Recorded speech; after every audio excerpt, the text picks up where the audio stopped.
Morning दोस्तों, कैसे हैं आप लोग। आशा करती हूँ कि आप सभी अच्छे होंगे। तो आप सभी का स्वागत है हमारे घर यानी दीप्ति द ब्लॉगर के ब्लॉग में।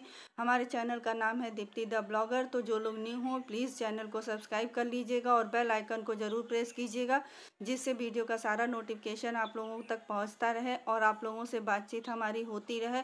तो इसके लिए ज़रूरी है कि चैनल को सब्सक्राइब कर लें और वीडियो पसंद आता है तो प्लीज़ लाइक और शेयर भी कीजिए। और वीडियो जैसा भी लगता है या वीडियो से जुड़ा हुआ कोई भी सुझाव हो तो प्लीज़ मुझे कमेंट्स बॉक्स में ज़रूर कमेंट्स करके बताइएगा। तो यहाँ काउंटर टॉप और गैस स्टोव को मैंने साफ़ कर लिया है।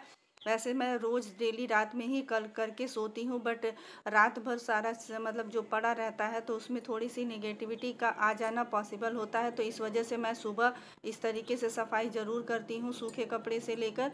और अब भी मैं गुनगुने पानी के साथ लेने जा रही हूँ अपना थायराइड की दवा, क्योंकि ये तो मैं भूल नहीं सकती। तो पानी को पीने के लिए मैं बैठकर ही पी रही हूँ। पहले एक्चुअली में मैं कभी कभी खड़ी होकर भी पी लेती थी, बट उसकी वजह से मुझे कुछ प्रॉब्लम आने लगा है। तो इस वजह से मैंने जब ये जाना कि खड़े होकर पानी पीना अच्छा नहीं होता है या इशू हो जाता है, तो मैं इस तरीके से मैं बैठ जाती हूँ, कभी कुर्सी पे, कभी सोफ़ा पे या कभी। लेकिन इस तरीके से फोल्ड करके पैर को बैठना और पानी को पीना काफ़ी आरामदायक होता है। तो इस वजह से मैं तब से इस तरीके से ही पीने लगी हूँ।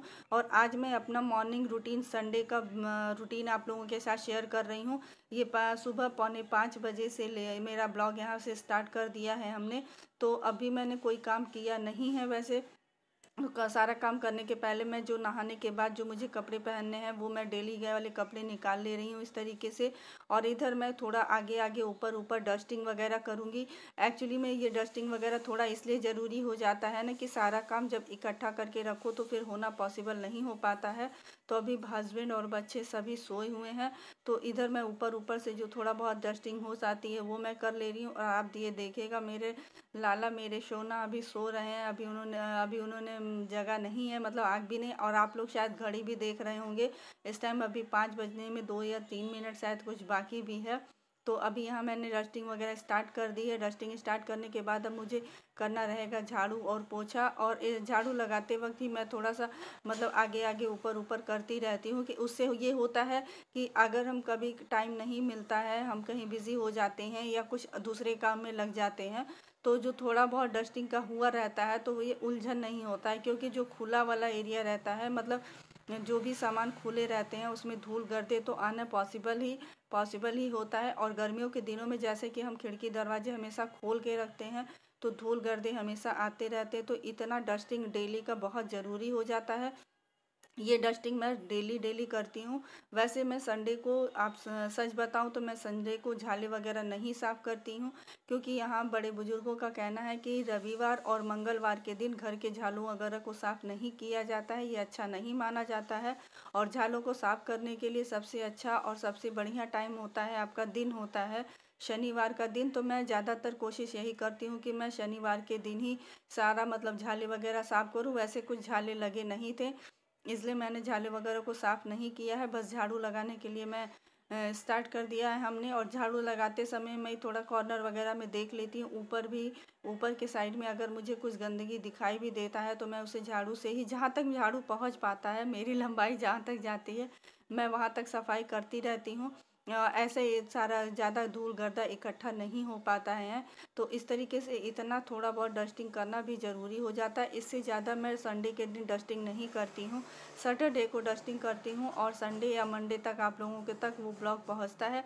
और गाइज़, आप लोगों से रिक्वेस्ट है कि आप लोगों को संडे डस्टिंग या क्लीनिंग का ब्लॉग अच्छा लग रहा है, बट मेरे और भी टॉपिक्स, मेरे और भी जो रूटीन है वो सब भी आप लोग प्लीज़ देखा कीजिए, तभी मुझे अच्छा लगेगा। और कमेंट्स करके मुझे जब तक आप लोग बताएंगे नहीं कि आप लोग आगे क्या देखना चाहते हैं, मतलब मेरा जो डेली रूटीन है, जो मेरा शेड्यूल है, मैं वही आप लोगों के साथ शेयर कर रही हूँ। तो इधर हमने झाड़ू लगा लिया है। तो आज मैंने गेट नहीं खोला था अभी तक, क्योंकि इधर मैं थोड़ा भूल गई थी। तो यहाँ गणेश लक्ष्मी जी की तस्वीर भी हमने गेट के ऊपर ही लगा के रखी कि दरवाज़ा खोलने से पहले हम भगवान जी का दर्शन कर लें। तो यहाँ गेट के जस्ट बाहर ये छोटा सा प्लेस है, छोटा सा जगह है, इसे भी मैं सुबह पानी डाल के वाइपर कर देती हूँ। तो इतना करने के बाद अभी मैं आ गई हूँ बेसिन में। सॉरी बाथरूम में आ गई हूँ। तो बाथरूम में ये जो मेरा वॉश बेसिन है ब्रश करने के लिए, तो इसे भी मैं डेली परमानेंट मतलब सुबह नहाने से पहले एक बार ज़रूर साबुन से ही रब कर देती हूँ, सिंपल डिटर्जेंट से ही रब करती हूँ, जिससे कि ये वाइट है और इसमें पीलापन नहीं पड़ने पाए। और ये बेसिन मुझे लगवाए हुए 8-10 साल हो गए हैं, 8-10 साल से इसका वाइटनेस ऐसे ही बना हुआ है। तो इस तरीके से जो ऊपर ऊपर छोटा छोटा क्लीनिंग है वो मैं बराबर करती ही रहती हूँ। और संडे को तो ख़ास तौर से ये सारा मैं कर देती हूँ, क्योंकि होता क्या है ना कि अधिक काम इकट्ठा नहीं होता है तो अधिक समय भी नहीं लगता है। अगर थोड़ा थोड़ा हम करते रहते हैं तो बस ये सारा क्लीनिंग हमारा हो चुका है। तो बस अब इसके बाद मैं करूँगी ब्रश और अपना फेस वॉश करूँगी। तो इधर बाल्टी के पानी वगैरह भी मैं ऐसे बाथरूम में गिरा गिरा के 2 या 3 बाल्टी ऐसे पानी में गिरा देती हूँ, जिससे कि थोड़ा बाथरूम भी थोड़ा फ्रेश हो जाए। और जो भी मतलब नहाने वगैरह के लिए आए बच्चे या हस्बैंड, बाथरूम जब यूज करो तो बाथरूम साफ़ सुथरा भी रहता है। और होता है ना कि जब बाथरूम थोड़ा सा जब छोटा होता है तो उसमें किसी तरह की कोई बदबू या दुर्गंध नहीं रहता है। अगर हम इस तरीके से सिंपल सादा पानी से भी डाल के अगर डेली डेली साफ़ कर दें, तो ये सफाई मैं डेली पर डे करती हूँ नहाने से पहले। और अभी मैं चल रही हूँ यहाँ ब्रश करने के लिए। तो ब्रश करने के बाद मैं करूँगी फेस वॉश, उसके बाद मुझे शावर लेना है, शावर लेने के बाद मैं नहाऊंगी। तो गाइज़ ये मेरा डेली मॉर्निंग का रूटीन होता है। और संडे को मैं थोड़ा सा जो काम मैं बाकी दिन नहीं कर पाती, वो क्लीनिंग वो डस्टिंग वगैरह मैं संडे को कर लेती हूँ, बट झाले वगैरह मैं नहीं झाड़ती हूँ। और कल के वीडियो में मुझे एक मतलब कई लोगों ने लेटर मैसेज दिया था। एक सिस्टर ने मुझसे सॉरी बोला है, तो सिस्टर आपसे रिक्वेस्ट है कि आप प्लीज़ मुझे सॉरी मत बोलिए, क्योंकि मैं भी ये जानती हूँ कि हाउसवाइफ को बहुत काम होता है, बहुत जिम्मेदारियाँ होती हैं, समय निकालना बहुत मुश्किल हो जाता है। अगर सच पूछिए मैं तो सोचती हूँ कि अगर दिन के 12 घंटे में के बजाय 24 घंटे दिन के होते तो शायद हम हाउसवाइफ के लिए वो भी कम पड़ जाता। एक तरह अपने हस्बैंड बच्चे और अपनी पूरी फैमिली का, अपने पूरे घर का ध्यान रखना और फिर उसके बाद वाईटी पर ध्यान देना, तो समय नहीं मिलता होगा, ये मैं समझती हूँ। बट हाँ ये बात है, इतना मैं ज़रूर कहूँगी कि कोई भी अपना जब हमसे मिलने आता है तो हमें बहुत खुशी होती है, बहुत अच्छा लगता है। वैसे भी हम भारतीयों में कहा जाता है ना कि अतिथि देवो भव। तो भले ही आप मेरे मतलब जहाँ मैं रहती हूँ वहाँ नहीं आ पाते हैं, मेरे वीडियो पे ही मिलने आते हैं, तो हमें बहुत दिल से बेहद खुशी होती है।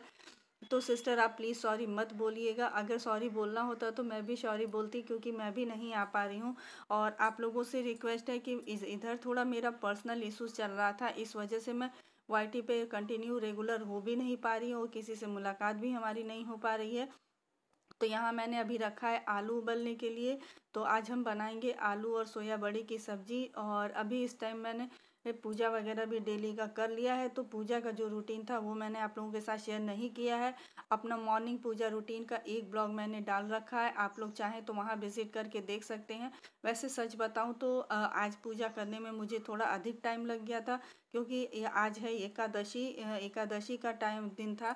तो एकादशी वाले दिन थोड़ा भगवान जी को लड्डू गोपाल और राधा कृष्ण सभी को स्नान कराना, तो उसकी वजह से थोड़ा समय लग गया था। तो अभी मैं सब्जी बनाने की तैयारी कर रही हूँ। यहाँ सोया बड़ी मैंने भिगो दिए हैं, सोया बड़ी भिगो के मैं इसको थोड़ा सा हमने उबाला भी है, क्योंकि उबालने से ये होगा कि ये थोड़ा जल्दी हो जाएगा। तो आज सुबह का नाश्ता मेरा सिर्फ इतना ही होगा। तो गाइस वीडियो के बारे में जो भी आप लोगों का सुझाव हो तो प्लीज़ मुझे सुझाव दीजिएगा, मुझे बहुत अच्छा लगेगा।